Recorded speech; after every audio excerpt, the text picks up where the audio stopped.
तर मित्रांनो, आज मी तुम्हाला दाखवणार आहे माझ्या गावात होणारी खंडोबाची जत्रा म्हणजेच 12 गाड्या याला असंही म्हटलं जातं.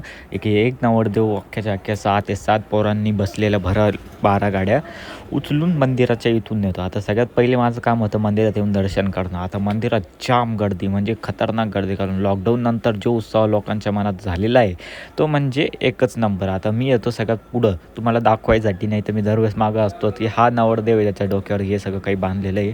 हा नवरदेव आता इथं पहिली की आरती होते, आरती झाल्यानंतर नवरदेवाच्या का हवा येते, मग तो त्या सगळ्या ज्या भरेल 12 गाड्या आहेत त्या वडत वडत मंदिराच्या दिशेने नेतो. जे की पोरं बसलेले, पोरांच्या अंगात मनात खूप उत्साह दिसतोय.